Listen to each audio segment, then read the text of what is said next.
Mother India public school के principal मोहतरम आदरणीय प्रोफेसर रामायण उपाध्याय जी से मेरी गुजारिश है कि वेलकम स्पीच के लिए माइक पे तशरीफ लाएं और अपने ख्यालात का इजहार करें ताकि हम उसके बाद प्रोग्राम की कार्रवाई के अगले मरहले में पहुंचें। मोहतरम professor Ramayan Upadhyay welcome speech के लिए माइक पे तशरीफ लाते हैं।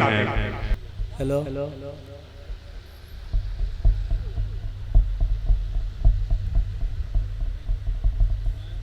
हमारे इस कार्यक्रम की शोभा बढ़ाने के लिए और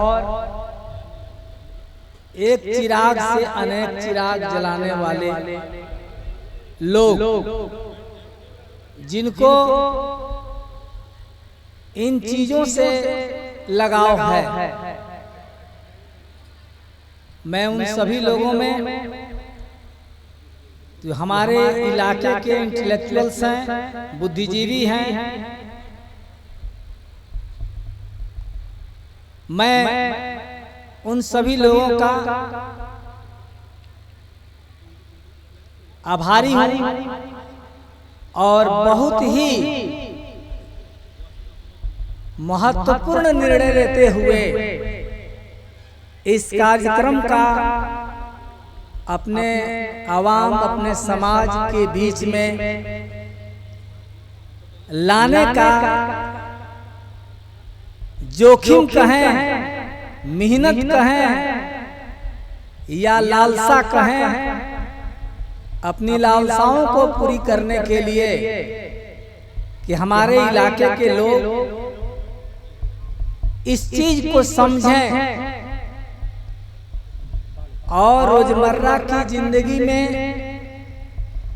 जो रोज लॉजिक में लगे हैं, दैनिक तर्क में लगे हैं, उससे ऊपर बढ़कर तमाम सांसारिक इन उलझनों को भुलाकर एक नई दुनिया की सोच अपने भीतर रखें। यूं कहेंगे कि हमारे यहाँ जो परंपरा रही है, आप महसूस करते हैं तमाम लोग कि राजा और राजेश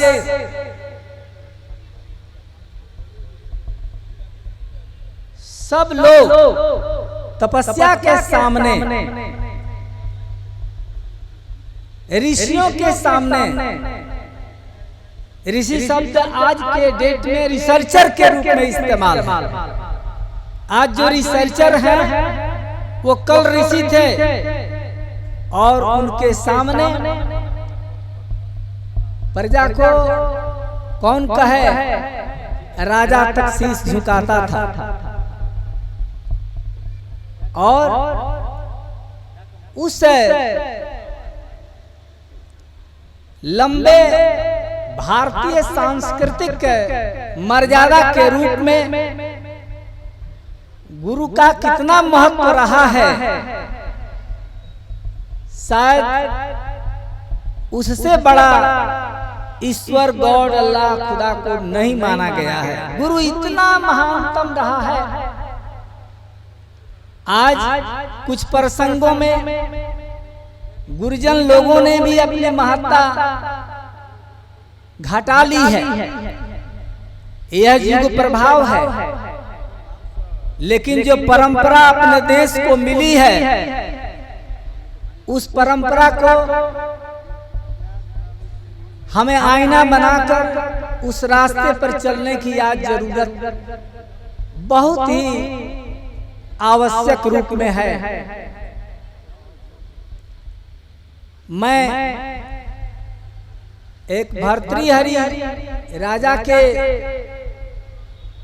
उन दो शब्दों को सुनाता हूं जिन्होंने कहा था कि अगर आप में ज्ञान नहीं है, अगर आप में साहित्य की भावना नहीं है, to cooperate others is called साहित्य।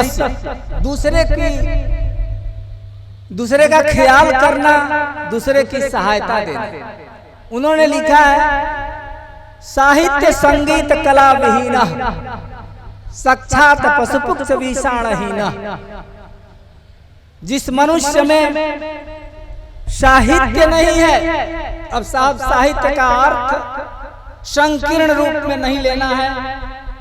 साहित्य साहित्य भावेन से बना है।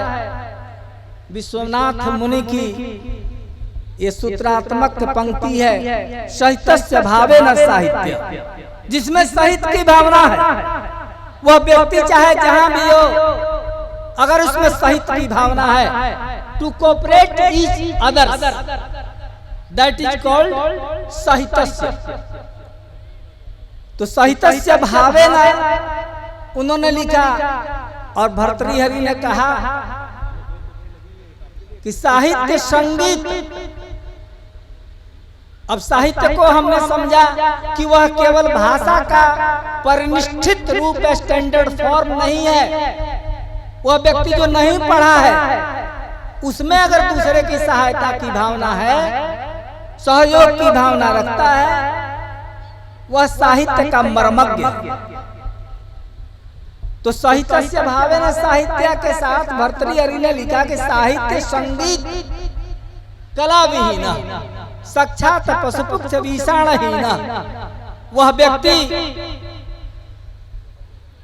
जिसमें साहित्य नहीं है, संगीत की लालसा नहीं है, संगीत का प्रेम नहीं है, कला का अन्वेषी नहीं है, कला का पारखी नहीं है, कला का आनंद भोक्ता नहीं है, साक्षात पशुपुच्छ विषाणहीना। वह पशु के समान है, वैसे पशु के समान जिसको न पूंछ है और न सींग है। वह अपने ऊपर आक्रमण को सहता रहेगा, लेस मात्र उसके पास कोई सहायक साधन जीवन देने वाले ने नहीं दिया है। वैसी स्थिति है। आज से अनेक वर्षों में हमने ये देखा और तलाशा कि जो महानतम लोग हुए, उन महानतम लोगों में कोई पीएचडी की डिग्री वाला नहीं था। वे महानतम लोग कहते हैं कि मसी कागज छुयो नहीं, कलम गहायो नहीं हाथ। मैंने ना कागज छुआ और न कलम हाथ में पकड़ी, लेकिन वो बोलते गए और उसका अनुकरण करने वाले करते गए, और वह चीज बाद में लिपिबद्ध करनी पड़ी। चाहे वो कबीर हो, गुरु नानक हो, रैदास हो, या बिना डिग्री बड़ी डिग्री वाले सूर और तुलसी हो। इसके साथ मैं ये कहना चाहता हूं कि ये लोग महानतम कहलाए, तो अकबर क्यों महानतम कहलाए?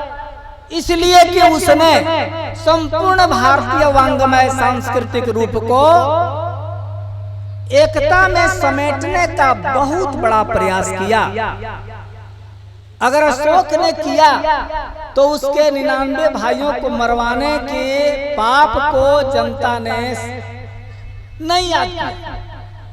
अशोक द ग्रेट उसको कह दिया, क्योंकि उसको संपूर्ण भारत की एकता को, अखंडता को अक्षुण्ण बनाए रखने का प्रयास करने वाला देखा गया। अकबर को भी वैसे ही देखा गया।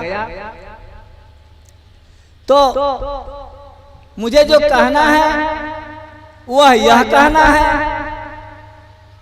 कि जो ये महानतम लोग हैं, जिनके विचार ऊंचे रहे और संपूर्ण भारत को एकता के सूत्र में बांधने का प्रयास किए, तब वे महान हुए, आज तक महान कहे जा रहे हैं। इसके लिए उर्दू में तो नहीं, फारसी में एक दो पंक्तियां हैं। बरजमीने के निशाने कफे पाए तो बुबत, साजदा सिजदाए साहिब नजरा ख्वाहत। तो उसका अर्थ यही है, बरजमीने के निशाने कफे पाए तो बुबद, कि बड़े लोगों के चलने के निशान, चलने का मतलब यह नहीं कि प्रिंट ऑफ फुट, पैर के निशान नहीं समझा जाए। द वे ऑफ लाइफ, उनके जीवन का रास्ता क्या था, उनकी सोच क्या थी, उनका पैगाम क्या था, संदेश क्या था,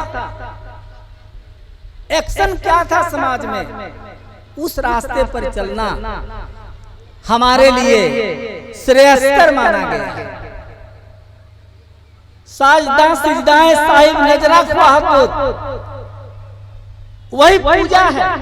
उन महानतम लोगों के पद चिन्हों पर चलना एक पूजा है, अर्चना है, बंदगी है।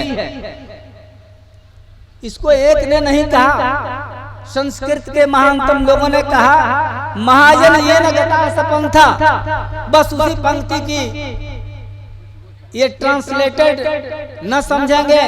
ये बहुत ही भारतीय प्राचीन चिंताधारा की पंक्ति है। महाजन ये न गता सपंथा, वही रास्ता है जिस पर बड़े लोग चले हैं। और बड़े कौन हैं, मैंने आपको थोड़ी देर के लिए बताया कि बड़े वही हैं जो संपूर्ण समाज को, अपने राष्ट्र को सेवा की भावना से अखंडता के लिए, एकता के लिए, निस्वार्थ सेवा के लिए प्रयास करते हैं। एक अगर छोटा बच्चा सड़क पर से ईंट का टुकड़ा उठाकर किनारा कहीं रख देता है, आप समझें कि उसके बीच उसके भीतर महानता के बहुत बड़े बीज हैं। तो ठीक इसी तरह से हमने शुरू में ही देखा कि आजाद आलम लड़का जिसकी लंबाई भी नहीं है ज्यादा और मोटाई भी बहुत ज्यादा नहीं है, लेकिन जो उसने अपना काम जिस रूप में स्टार्टअप लिया वो यहां तक पहुंचा है। और इसमें बहुत कुछ छिपा हुआ हमारे इस लोकेलिटी में, हमारे इस क्षेत्र में। जिस बड़ी चीज की आवश्यकता है उसको पूरा करने के लिए यह एक कदम है, और हम सभी लोग मिलकर के इस कदम को मजबूत करते हुए अपने क्षेत्र को कला और विज्ञान से भरें। बहुत इसीलिए ये हमारे इंटरनेशनल पोएट, इनकी 2 किताबें हमको मिल चुकी हैं पढ़ने के लिए, और ये बार बार मुझे अपना गुरु मान लेते हैं, पढ़े हैं। काफी हमको गर्व होता है कि ऐसा व्यक्ति जिसके पास बड़ी सूझबूझ है और हम ही को ब्रेक करने का काम कर रहे हैं कि वो अनाउंस करेंगे। अब पीछे नेशनल एंथम के लिए कि जो आदत है वो करने पर तुले हैं, तो नेशनल एंथम के लिए प्लीज आप स्टेज पे ही रहेंगे।